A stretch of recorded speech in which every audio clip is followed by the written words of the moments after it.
All right. Hey, everybody. Thank you for joining today.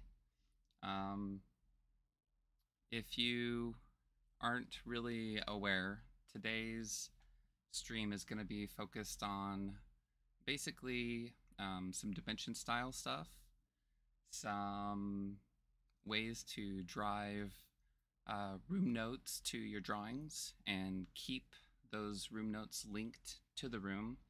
And in general, I'm going to be trying to just share some of my strategies from a previous job that I used, where I focused primarily on producing architectural millwork drawings.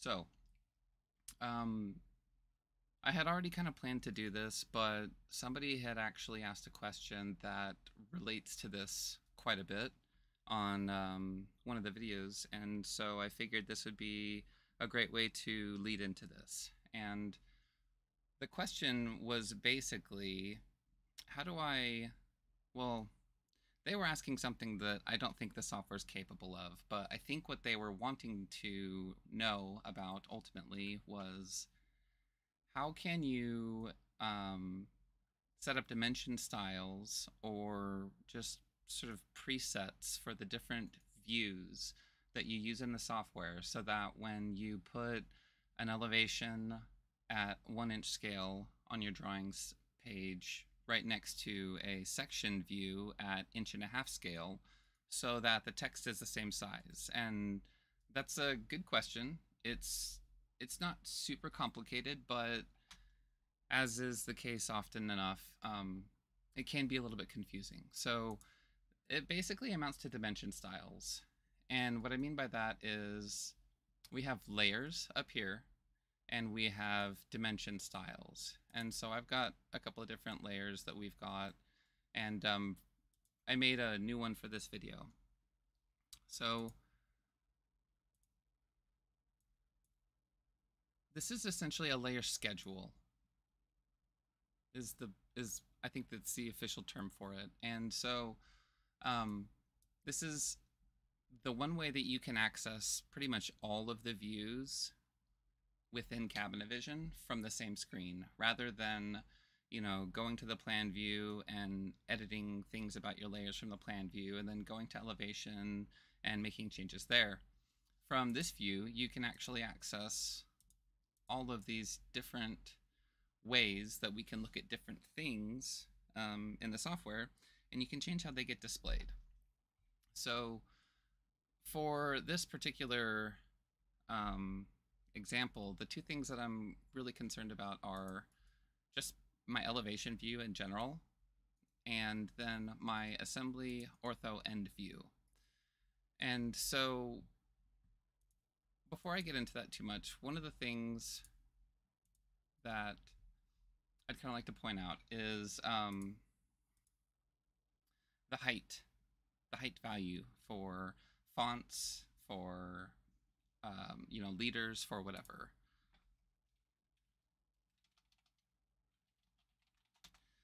Right? What is the 4 representing? It's not 4 inches, it's not 4 centimeters or anything like that. It's just like a point value. But while it doesn't necessarily represent a metric or imperial unit that we use, the math of it still works perfectly well. So in other words, what I mean is something at a height of 1 is, I don't really know how to say this very well, but basically 1.5 is literally exactly 1.5 times taller than 1. It does work relationally like that. And so what I'm trying to get at is, if I have an elevation drawing here, right, the size of my dimensions here are driven by the dimension style that I have established for this particular view within my layer schedule. And the dimension style that I have here is called, it's my elevation view. And I do have a different dimension style for sections and for elevations, because I need to have them set differently for the two views. So my font height for my elevation views is 2.5. And my elevation views are going to be displayed at a 1-inch scale pretty much always. My section views are going to be at a 1.5-inch scale. So basically I can do some math with that and determine what the height should be for my section view. So with a height of 2.5, if I divide 2.5 by 1.5, because I know the relation of my scale is 1 inch versus 1.5 inch, I'm going to get the height value that I need for the other dimension style that I'm going to set up. And that probably is not the clearest thing I've ever said in my life, but basically,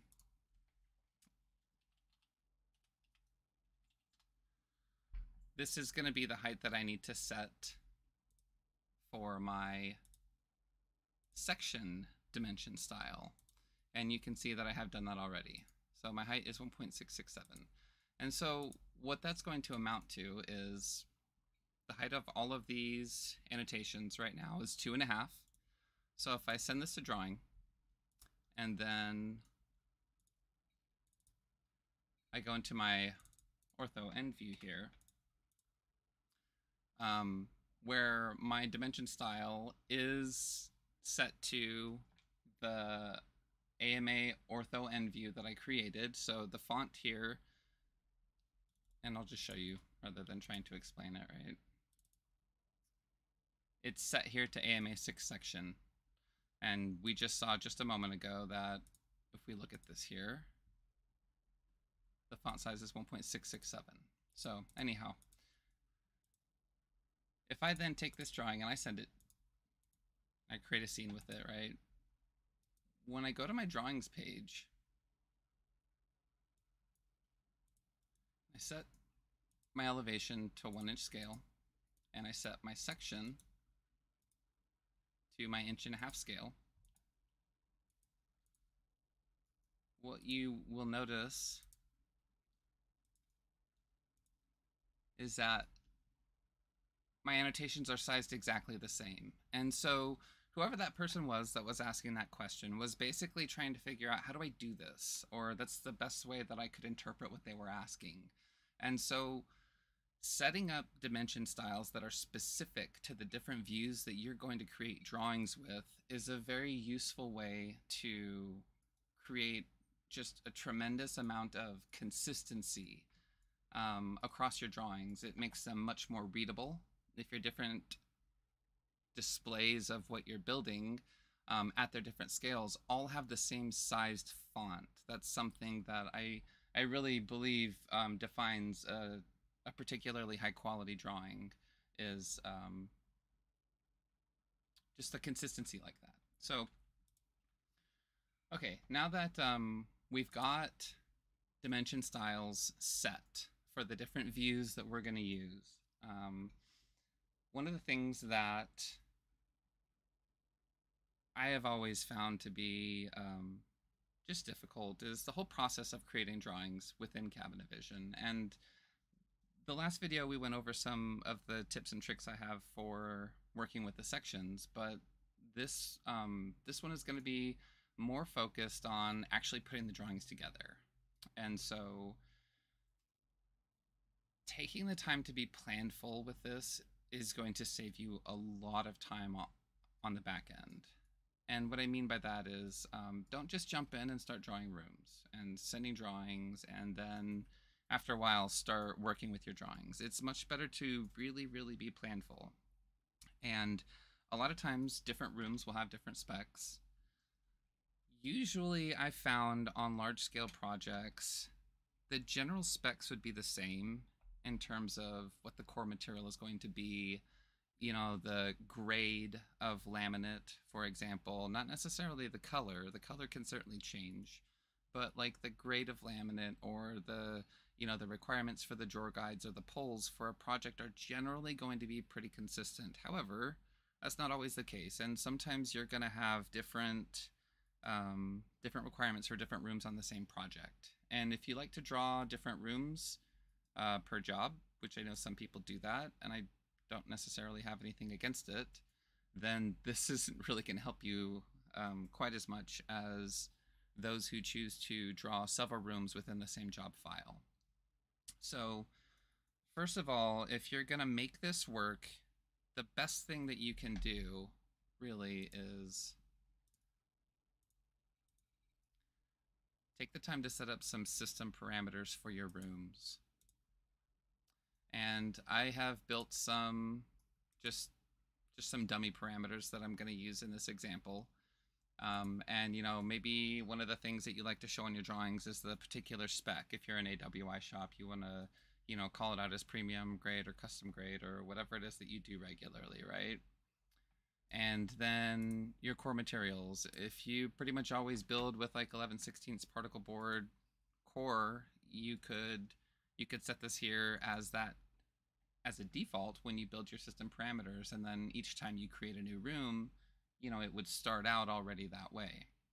So I've got like, just again, I really haven't drawn this way in probably a half dozen years or so, so I don't really know exactly the specs that you might typically want on like an AWI set of drawings. But again, this is really just for example. So I've got like some finishes, drawer guides, you know, the types of things that I wouldn't really expect necessarily to change from room to room, but could.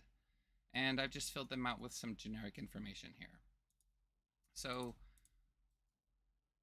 I've got a job set up and we'll go through it, but I want to just show what it is to, you know, what doing this will create for you on a new job, for those of you who are not as familiar with system parameters as others might be.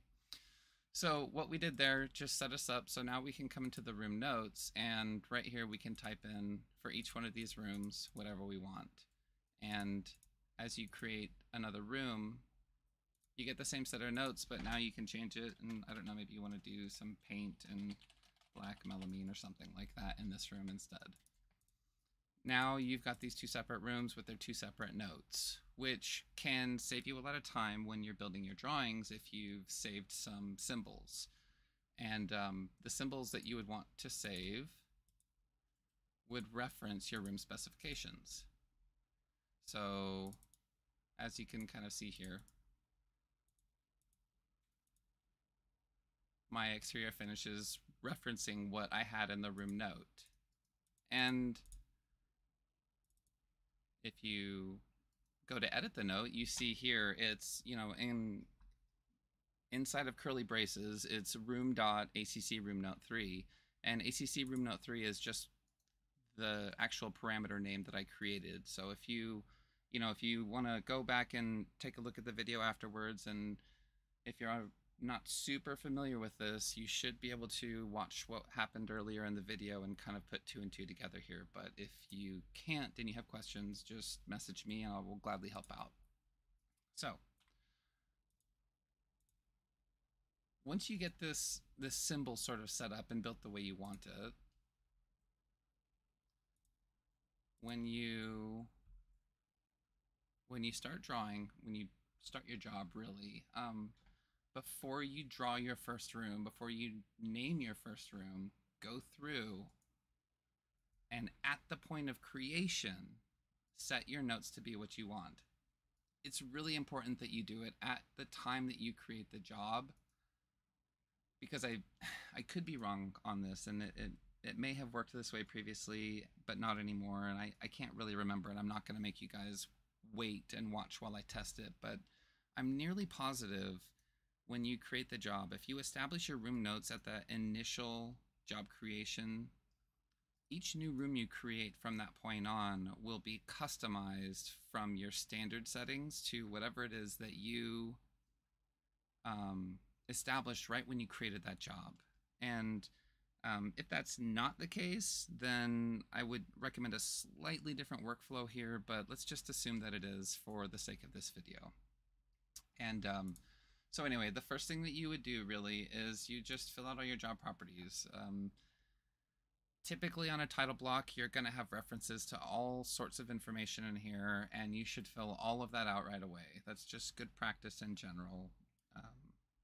And along with that, you should really name your room. And depending on which fields you decide you want to pull into your title block settings or the various symbols that you're going to use, you know, you might need to fill more out. But for this example, I'm really just focused on the name of the room.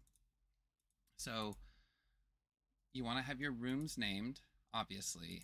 And then one of the other things, I'm just going to turn off this UCS real quick.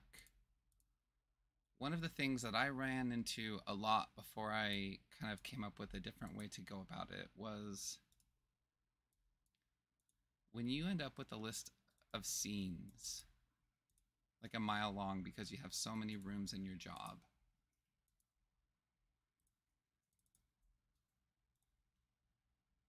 and just bear with me here while I create a couple of examples to help demonstrate.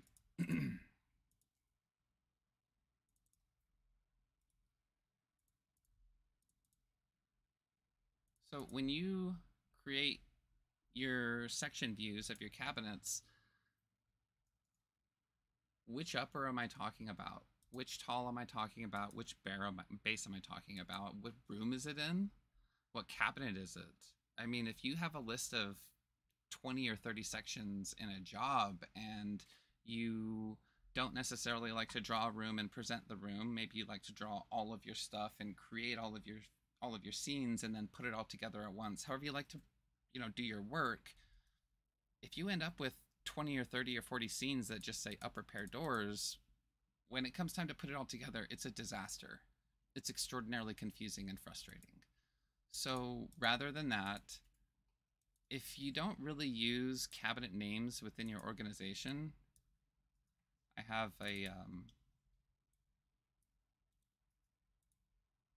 have just a really, really simple UCS that I put together, and it renames cabinets. So basically what this amounts to here is if cab.class equals 1, then it's a base cabinet. So I'm going to establish this ACC cab type parameter that just has base. And I reuse this over and over depending on what type of cabinet I've got. So I'm basically capturing the type of cabinet that it is. I mean, I don't really know how to say it better, right? And so the types of cabinets that I would typically draw with are base, uppers, talls, and then we also use closets. So if it's not any of these, then I actually just want to have this as a blank empty string. That way, no matter what, this next little section down here is always going to just basically work out. Say hi to my cat. So after we capture the type of cabinet under ACC cab type, down here I define the name of every cabinet. And it just basically pulls the room name and the cabinet type, which I've captured up here. And then it also identifies it as which cabinet number that it is. And what this ends up doing for you is, as you can see here, when I select this cabinet, the name of the cabinet is the room that it's in, the type of cabinet that it is, and it also has the cabinet number. Now this ends up doubling up the cabinet number as we look at it here, which maybe you don't want. I don't know. It doesn't bother me a whole lot, but it might bother you. But when you create your scene, as you can see here, right, this is the break room 282 base cabinet number 9 end view. And so if I have my my elevation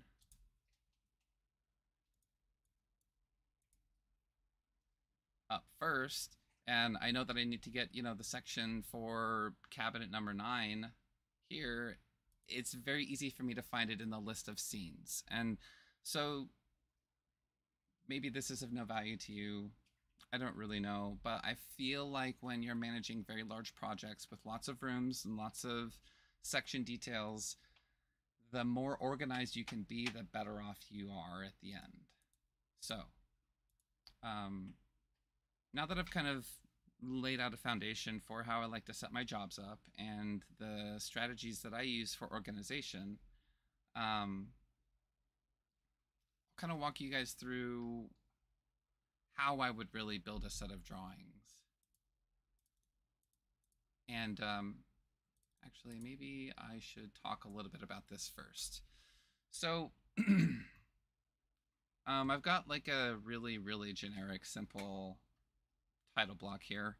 Um, I think it's typically a good idea to, have this linked to what sheet you're on, which you can by using, draw number. If you're not familiar with using,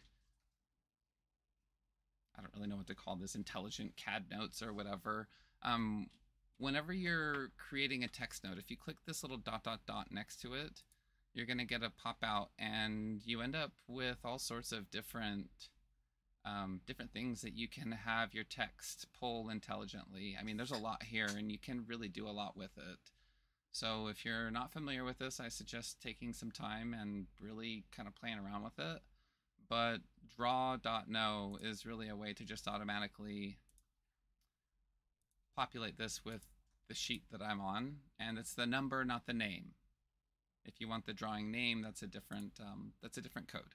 And then you can do draw total for total sheets. So that's just, again, if you're not super familiar with the CAD and you're watching this, I want you to be able to understand how I got to where we are with this. And then these little slots here would just be, if you styled your title block in a traditional architectural plans way, you would normally list like, the project name, the architect, the general contractor, such and such, and then, maybe somewhere up here you'd have your company logo and your address and stuff like that. I mean, however you want your title block, that's not really super important for this. But one last thing I do strongly recommend for everybody, because this helps so much. This is a really, really useful thing to have on all of your drawings. And what this basically does is it shows anybody who ever ends up with their hands on your drawing, not only where you have it stored, but what you've actually named the job file. So some people on teams that I've been on in the past have had this really bad habit of naming things in such a way that do not match what they're calling the job at all. It'll be the Smith residence or something, but they'll call it, I mean, literally they'll call it job or something like that, or, fancy house. I mean, I don't know, but it doesn't make any sense. And so when the project ends up on my desk and I'm trying to find out where this is, whatever this salesperson or person who came before me named it, and I can't find what they're calling it, having this little bit of text on every drawing helps me see exactly what we've named the job or what they named the job. And then it also kind of helps you give a print date and time, which is helpful. And in case you're unfamiliar with how to do this, again, this is just one of those little things that you can get out here, right? It was just the job file path. And then it's printed on system date at system time. So it's really simple to do. And if you set it up on your title block, then you'll always have a good way to know where every single job file came from, or drawing rather. So anyway, the other thing that I really recommend having is on every title block, I don't like going into the symbols menu, frankly. I really don't. And these are the types of things that I would put on every drawing. I need to be labeling my plan views, my elevations, my sections, and I certainly don't want to have to create these every time, obviously. But again, what I really don't like doing is going into the symbol menu every time. So if you build this into your title block, but you have it sort of off of the sheet, whenever you print your job file, you don't get any of this stuff. All you get is really what's inside of the actual sheet size.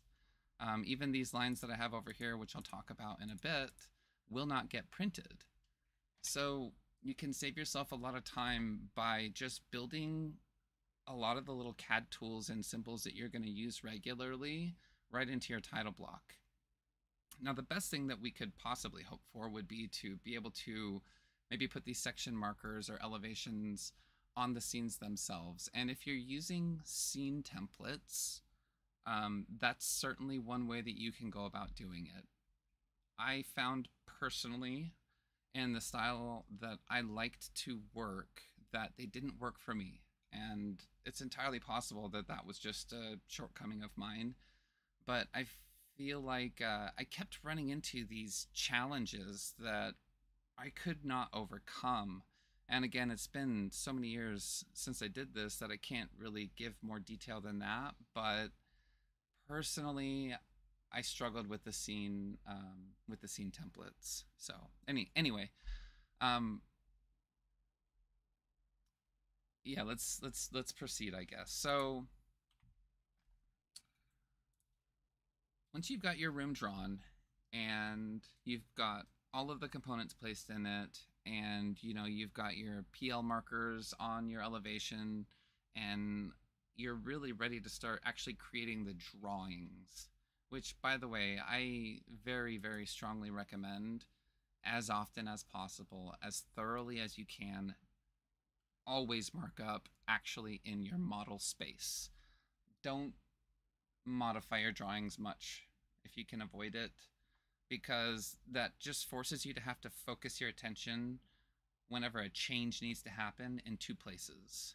And I find that for me personally, I am much more prone to make a mistake if I have to change something in more than one place. So I like to, as best as I can, make every single annotation either on a cabinet or in the actual elevation of the room, so that my drawings are always reflecting only what I see while I'm building, rather than having static notes on my drawings. It's just, I cannot stress enough how much that is a really, really good way to remain consistent and accurate. So anyway, so at this point, all I really have is just these two like mirrored rooms is what I did here. I just, from plan view, I really just mirrored the room. And so once you send your plan views and everything to your drawings, I'm gonna just start this from scratch. I kind of went through a test run, obviously, so that I could try to be ready for this. But so you guys know that I haven't done anything, other than what I'm telling you. Let's actually start this from scratch. So personally, with my plan views, I tend to, this tends to be one where I will sometimes do just a static drawing instead of a live drawing.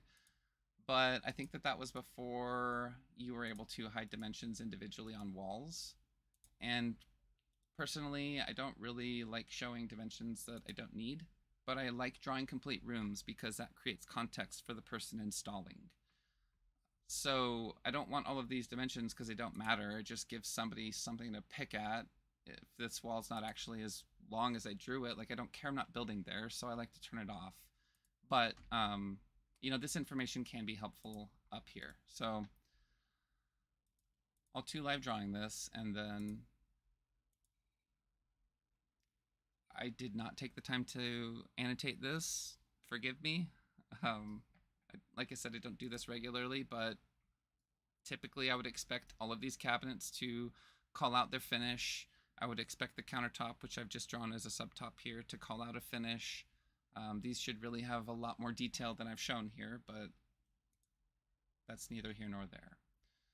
So I've got an elevation and a plan view, and then I'm just going to pick a cabinet, and I'm going to send this to live drawing. Now, in my last video, I showed, some of the ways that I like to build my section details.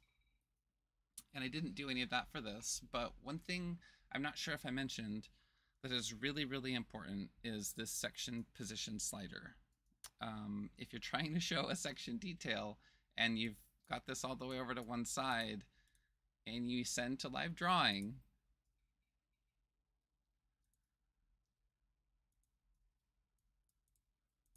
this is going to look a lot like what you think you're going to get. But when you actually print this drawing, the reality is that you're going to get this right here. And then you're going to be really frustrated because all of your live drawings you created are going to have to be created once again because you did not move your section slider over to get past the cabinet end. And so trust me, I have made that mistake many times, and it is not a fun one. Remember, when you're building your section details, if you're using live drawings, which I strongly recommend doing, remember to move the section slider over before you send it to drawing or to live drawing. So assuming I have all of my notes here, which, by the way, I would strongly recommend you build your section details with notes that reference your room notes, similar to the project spec symbol that I was showing earlier. That way, again, you're only setting this stuff one time. You should have a note in here that points out what the cabinet interior is, and it should be the exact same note that in your project specs calls out the interior material for the room. It's just a good way to save time and reduce errors. So I'm going to clean the sheet here, and then I've built this little title block, right? So I have this over here because I wanted to just show a symbol that I've built, and the best way to do what I'm going to show you here is to actually build the symbol here in your drawings tab, because when you build it here where you're drawing, you have the context for how large you should actually make it. And something that's really worth noting is when you are not working within a scene, when you're just working here in the drawings area, anything that you draw, anything that you build is full scale. So, you know, my text here at 0.25 is going to be really, actually probably taller than my scene text that I'm going to bring in at 2.5 and 1.6. So everything that you draw here in the drawings page when you're not in a scene is full scale. So the reason that's important is because we're not going to use this product spec symbol, but from the drawing scene. We're going to actually apply it at the room level, but when you bring it in, you want to be able to size it to full scale so that you can quickly and accurately place it where you want it to go. And that might be difficult to follow, so I will just show it real quick. So I've got all my my plan, my elevation, and you know, I should have taken a couple of section views. So at this point, you can put this really wherever you want. You can do it from the plan view if you want to. You can just do it on like the back side of a wall, which is what I'm going to do. So I've saved this symbol. That's my room specs. And notice how small it is, right? It's really teeny tiny. So I'm not entirely certain if this is intended to work this way or not, but it does work, and I'm very grateful for that. So you're going to want to send this to live drawing. Zoom in so that you don't really see anything else. Send it to live drawing. When you come to your drawings page, you're going to notice that it's got all kinds of crap that we don't want. So if you convert this to static, and then you delete it, and then you bring it back in here, it is like beautifully fit. So that when you go to a 1-inch scale, and I think if you do this from the plan view, it actually ends up even better. And what I mean by that is the red border around this ends up even more snug. I'll just test this real quick, sorry.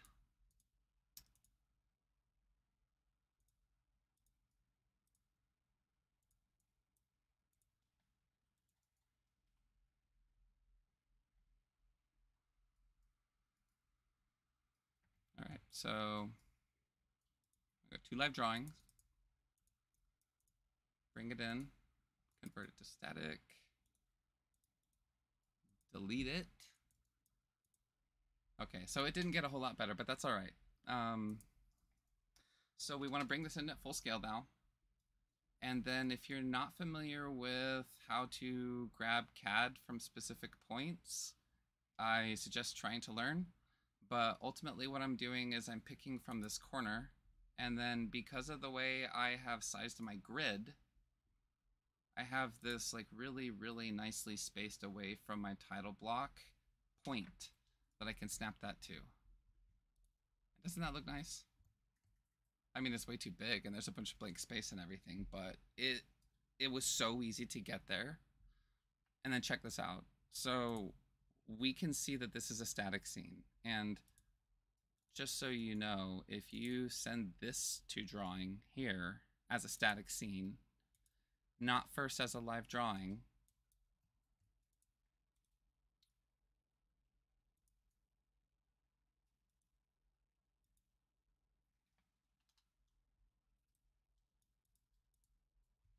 right, these look very, very, very similar, and functionally they're pretty similar, but they're actually a little bit different for this one very important reason. So let's just say that you drew the job and you didn't really have your specs completely figured out. So you did your best, but you learned that something changed. So we're going to change our specs to, I don't know, XYZ spec lam, and black TFL and epoxy slides or something like that. So when we make that change, we can see here our information on our project specs symbol that we've got in the room changed. Notice that the static drawing did not, but this one over here does. I don't know what it is about the scenes that allows this, but if you have something that was first a live drawing and then you convert it to static, it still maintains a certain relationship with the room, which means that you can now create scenes and notes for your drawings that will be permanently tied back to the room that they originated from. So if you had these notes tied into material schedules or your room's exterior finish, if you use finishes or any of these things, you are effectively creating a link from that room to your CAD notes, and it makes it very, very easy to manage your project. So this is a trick I really recommend kind of like learning and getting familiar with. It can save you a lot of time when it comes to revisions. So we've been going for about 40 minutes. I have a little bit more that I want to go over, and then we'll wrap this up. So I don't know if this is just something that I'm biased about because of, who taught me primarily how to draft, but I really, really like the idea that each scene that I'm looking at is sort of sectioned off, almost like a AutoCAD viewport, if you will. And if you're not familiar with that and what that looks like, it's just a box around a scene. Imagine if I could draw a rectangle right here on my drawings page, and then from that rectangle say, I want to see this view. And that rectangle would represent the outside of my model space, for example. It's very similar to like a live drawing with a box around it, I guess, is what it amounts to. So I'm just going to kind of go through how I would build this. If you don't typically use the grid, and I say this because there are people at my workplace that really detest it, and I make fun of them because like it's really, really useful. I strongly suggest if you don't like it, get over it and try to find a reason to like it, because I'm going to be really honest, the people on my team that don't use it and don't like it, their drawings are sloppy. They are sloppy. Their stuff is all over the place, and maybe that doesn't matter to you, and it doesn't always have to matter, but if I'm presenting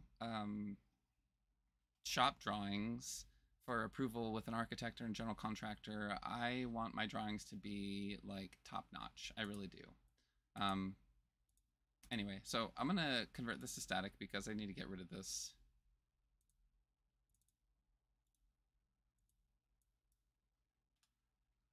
CAD symbol that I've got in the actual room.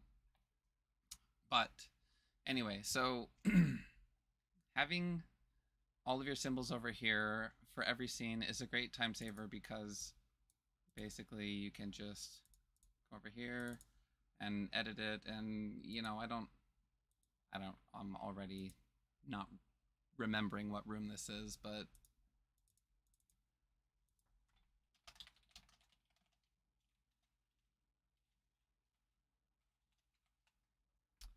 right, it's quick and easy to get your notes there.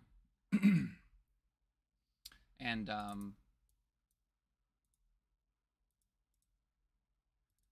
I would love to be able to like perform math with this text, but this is probably the weakest part about what I'm trying to show here. There's no good way that I know of to make these symbols work better than this, so it's a little cumbersome. But anyway,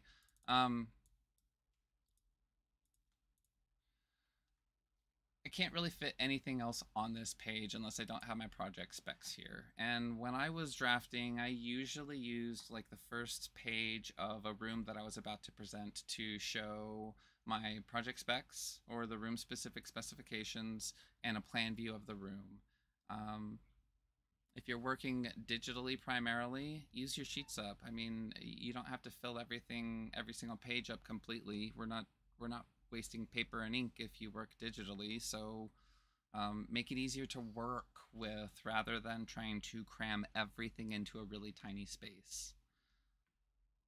So if you know this would be like my first sheet, then I know for sure on my next page that's going to be my elevation. I'm on sheet 1. I can just go ahead right off and label this as A2. So I go to my next sheet.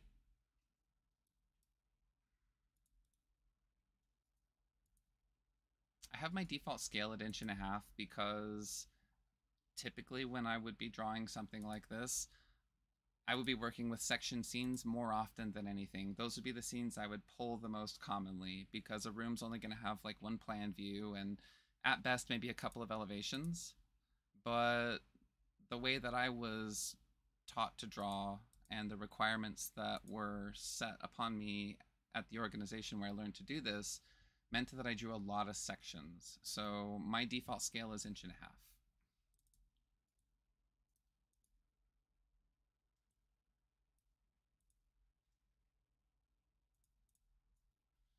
Now, this is another place where the grid comes into play, in my opinion. And I didn't very carefully pick and move this scene the way I would like to. Let me see here.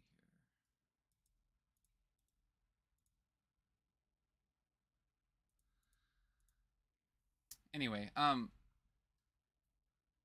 I am fairly certain that you can very consistently get your scenes and your notes lined up, again, using the grid. So depending on what you care most about and how you like to have your drawings, just set your grid to the right level, the right spacing, if you will. I think mine's at 1/2 inch. And just there's a lot of tricks that you can do with it. Like you could set your grid to be exactly the width of your wall thickness here if you always wanted to line up the outside of this annotation with the outside of this wall. You can end up getting your grid to follow it perfectly. And I realize I'm kind of beating a dead horse on this, but I think it's very important to keep your drawings looking nice and neat. So again here,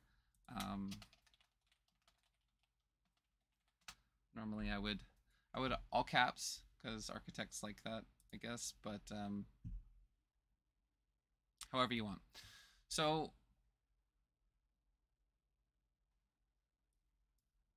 last but not least, let's say I've got several sections that I would normally put on here, but I only have one for the demonstration. So it came in at the scale that I want right away, and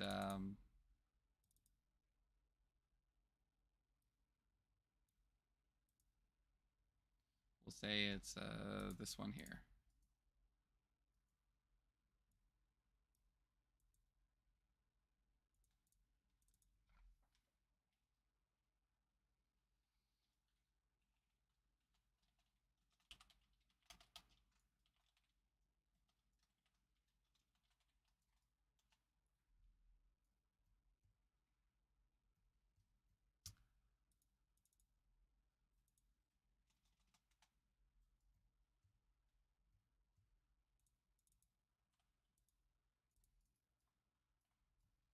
All right, so at this point, if I had, several sections or whatever, right now there's nothing really wrong with this. It's fairly readable, but I really like making this just look a little bit different. And so, I would probably have another section here, or even this could be 1, 2, 3, 4 different sections. And, if I had any specific room notes or my finishes, I could put them down here.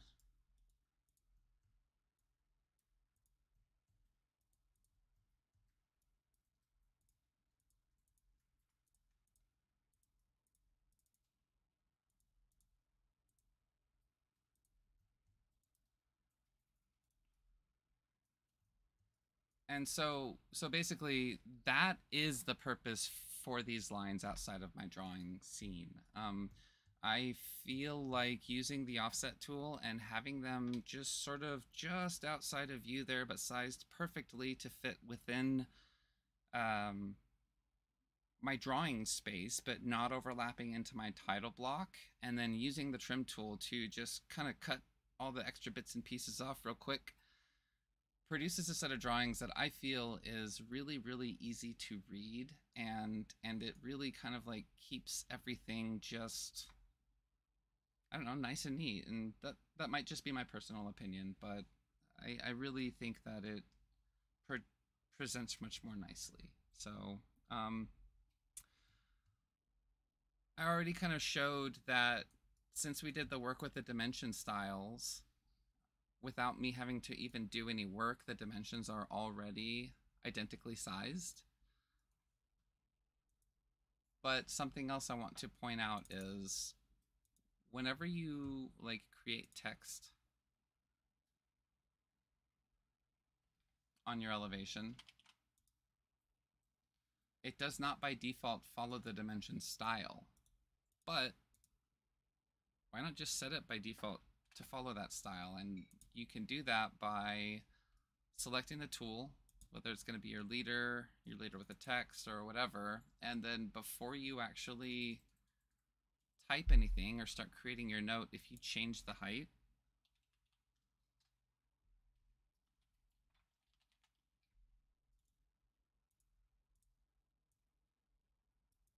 right? So now it's like the same height as my dimension styles and my shop annotations. Now every time you make a new note, it's always the right size until you change it again. And so while you can't necessarily define a default dimension style for like the view in terms of driving the height of your notes, you kind of can just by establishing it before you actually create whatever note it is that you're working with. And notice that these all actually have different individual, actually it looks like maybe the height followed that. I'd be kind of surprised, but maybe it does. I don't really use text leaders very often. Yeah, so the text leader does follow the text heights default, which is very nice. Go them. And dimensions as well. This is something that I feel like I have to very, very consistently teach. new users of the software. When you are setting up a new cabinet vision, or when you're just starting, or when you're trying to make a change to the way you draw by default, click on your tool, like your dimensions tool, so that you can pull them manually. And you've got two really important things here. First is the actual dimension and the way that you're going to dimension. So don't get stuck on simple and wonder why you can't, like, yeah, this is something that I've had many people kind of get frustrated by. So like linear tailed is going to give you tails depending on how you have it set up. Linear will just give you a dimension no matter how far you pull it. There will not be any tails. Aligned allows you to do anything that, you know, linear would be just ortho. And then again, aligned tailed versus just aligned is going to be whether or not you get tails on your dimension. So not only is this important for the different types of dimensions that you might be trying to pull, your dimension style should be set to whichever dimension style you built, right? If I have this set to section, when I pull my dimensions, my text is going to be the wrong size, and everything about like my hatch, my architectural tick marks and all of this for my dimension style is going to be for the size that I built for my section view rather than for my elevation view. So this is a way that you can sort of default the style of your drawings in a couple of different ways. So anyhow,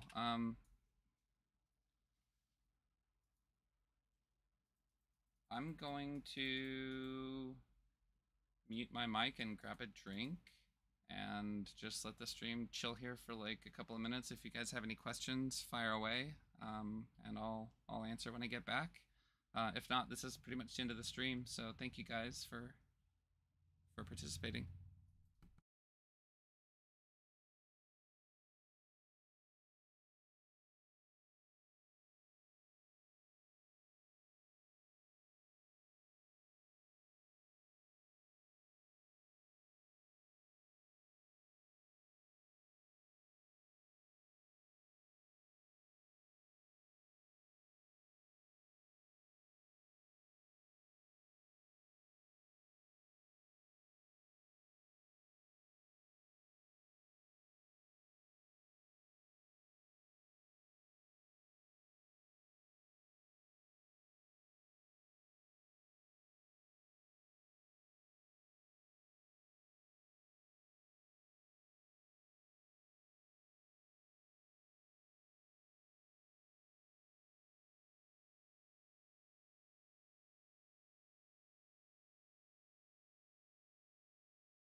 All right.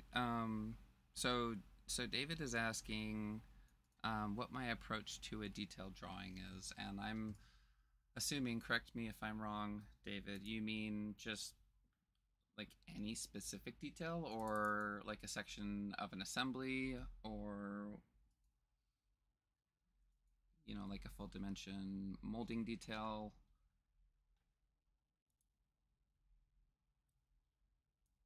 All right, so something like this.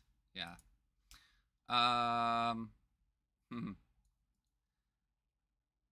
Depending on a lot.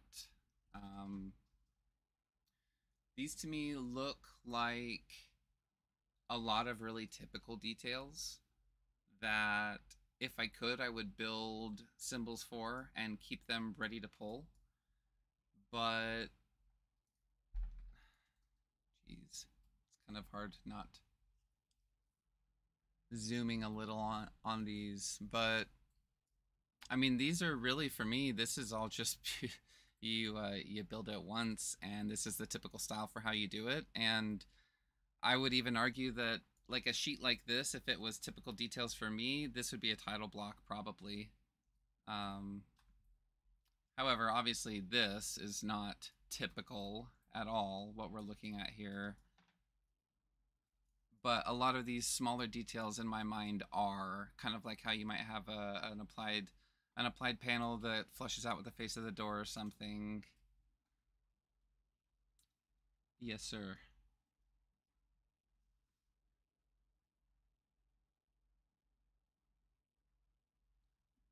Wow. Okay. Yeah, that actually is pretty funny. Okay, fair enough. I didn't I didn't even realize at first that this was a rollout face. I can't really zoom in closely enough. Um, but yeah, I get it. So yeah, I don't know. I mean, again, a lot of these. Let's just say, for example, this one right here, where my mouse is. This to me looks like it's kind of like a countertop edge detail, over the top of a cabinet. I'm assuming, or this could maybe even, depending on the context, be like crown or something. But yeah, yeah, gotcha, David, for sure. If I needed something scaled up larger than my typical 1.5 inch scale, I would probably actually still detail this on that cabinet and then pull the static detail from it. I think that that's the way that I would most likely do it, but I'm so out of practice, to be completely honest, that today I might even have a different way of doing it. So are these, like, for you, is this a library of details, or are you building these per job? I think you're building these per job based on what I know about what you do.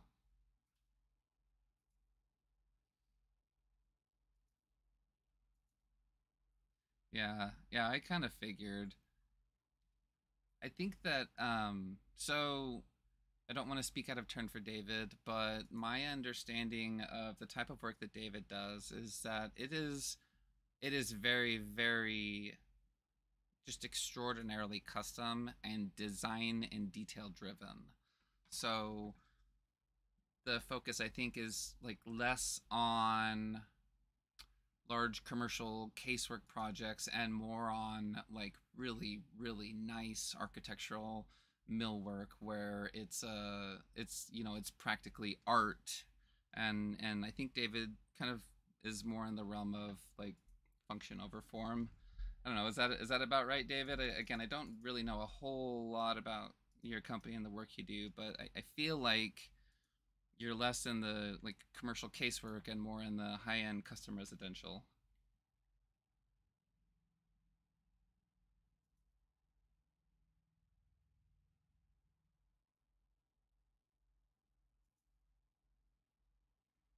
Yeah. So if you're watching this on recording and you're not able to see Twitch chat, David confirmed it's definitely very much high end, you know, detail driven. So I don't know that there is a fast way to do this kind of stuff because there probably isn't really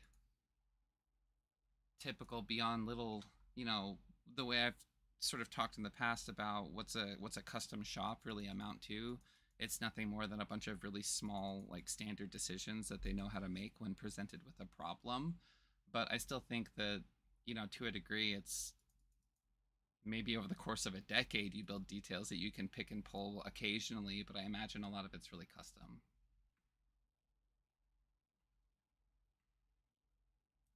So David's showing one more.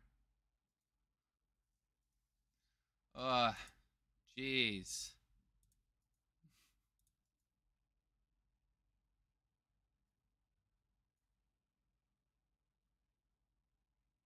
So yeah. Okay. Um, a lot of the notes for this I would tie into room notes for sure. Um, but yeah, this is very much case by case. There's probably a lot of symbols that I would use here, but a lot of it would really just be building it in CAD. And I'm gonna be totally honest, like this is probably one of my like favorite aspects of doing that type of work is actually working with the CAD. But I don't know if that's just because I haven't done it that much recently. But I feel like this is a very, very satisfying aspect of the job to build these details like this, and it's almost like you're creating art. A glut for punishment. Um, Wessler asks if I work one versus one. I'm not sure. I'm not sure I follow what you mean. Could you elaborate?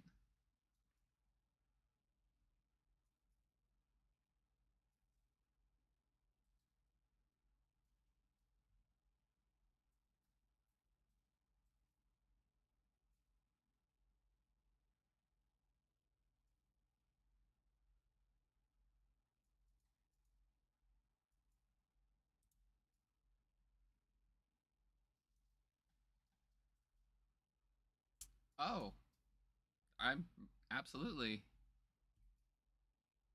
Yeah, if you happened to want some like one-on-one training, that's absolutely something that we could talk about doing. Um, Everything I've been doing really has not been like for a fee, obviously, as you guys are all aware, you're watching this for free. But if you wanted to set something up, of course, every Friday I'm available all day long for sure. And a lot of times during the week, I actually keep pretty early normal business hours. So,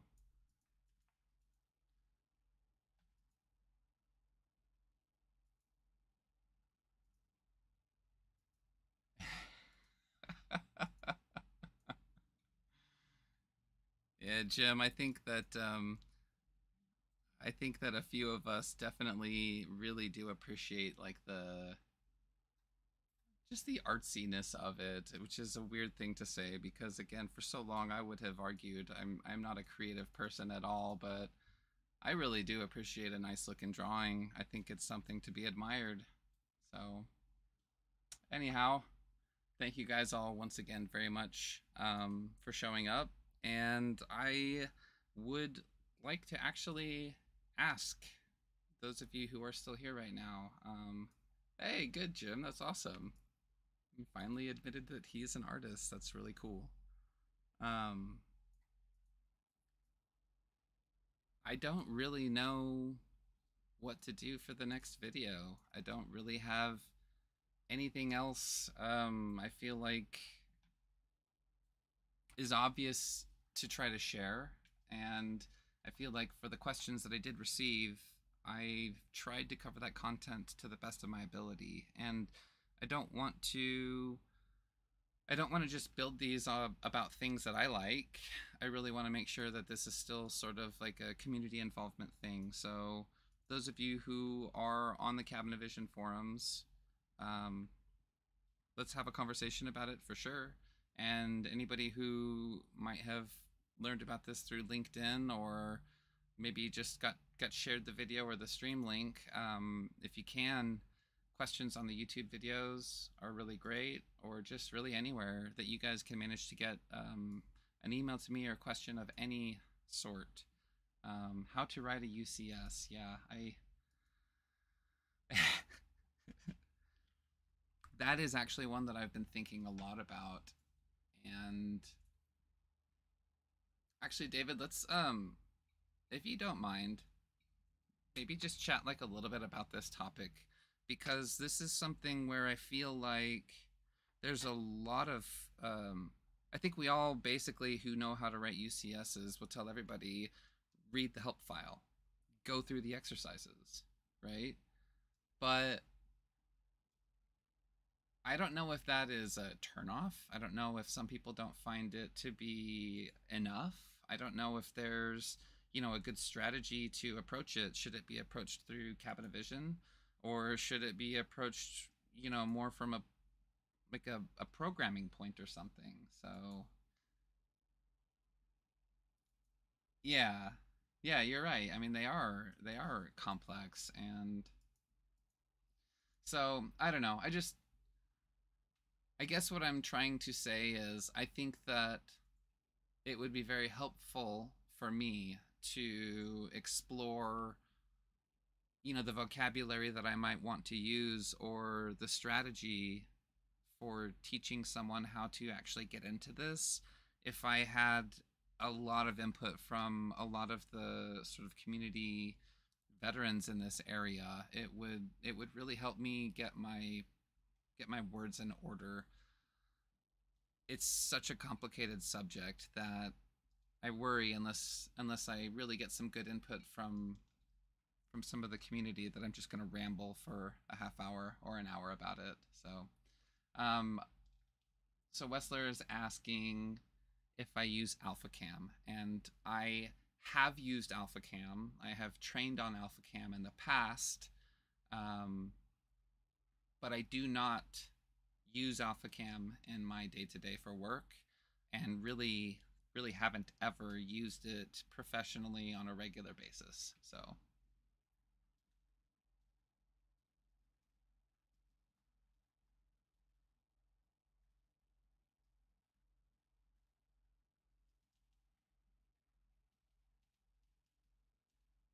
and one of the other things kind of about the UCS is I think it's easy for me to forget because I've been fortunate enough to have access to the forums for so long.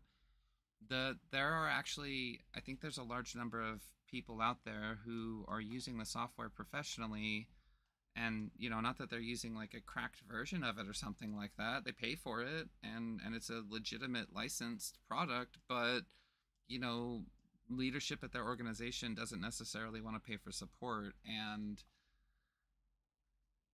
I think I need to remember that the resources that I tend to see on a regular basis on the forums are not actually all of that accessible for people who are not on there. And so, just to kind of iterate over that point once more, um, I feel like there's tremendous content on the forums for people to learn how to do it, but maybe not elsewhere. And so, yeah, maybe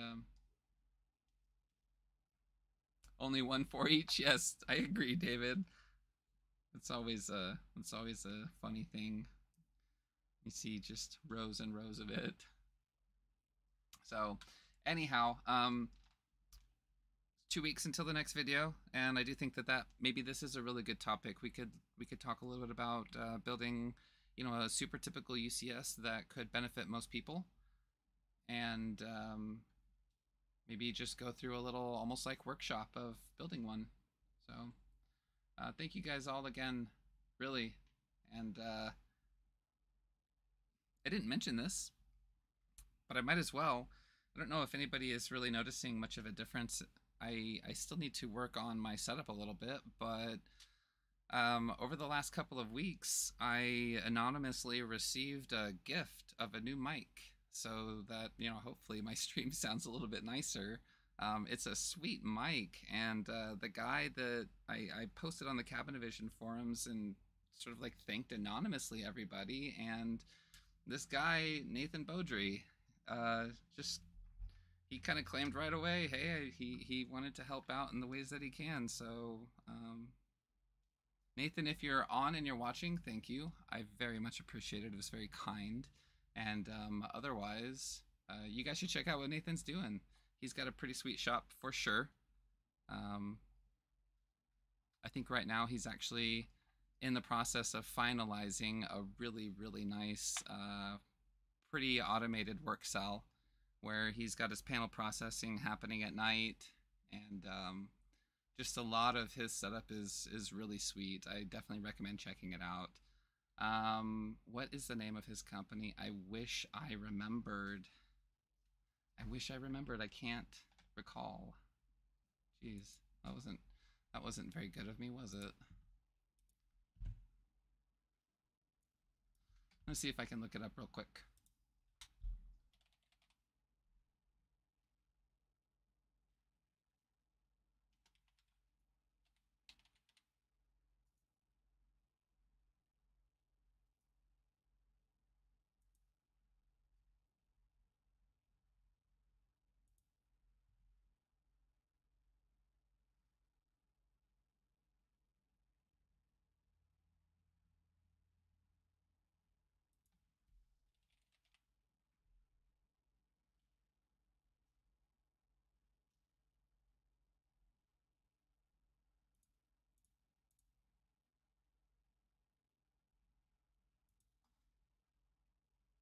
Yeah, there it is. That's right. Beaudry's Custom Woodworking.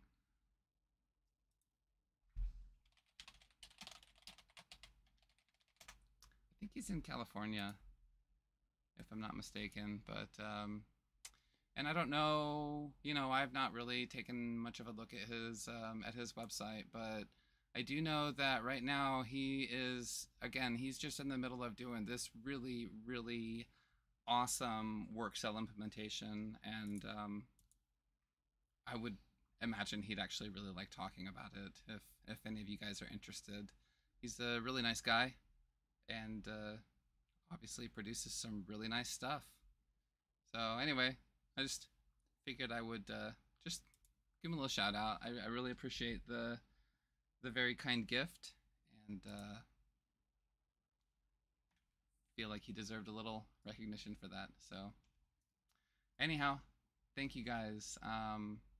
Again, thank you very much. And Wessler, I'm checking out your stuff right now. So another member of the channel on the stream today. I'm not sure if this is their company specifically or if this is just a place where they work, but looks like 2 locations. Very cool. Very cool stuff. I don't know how you guys do the framed cabinets. It drives me absolutely insane. It looks nice, but like I can't stand working with framed cabinets, but good for you guys who do. Someone needs to. It's just not going to be me. Anyway, thank you guys once again. Hope you guys have a good day.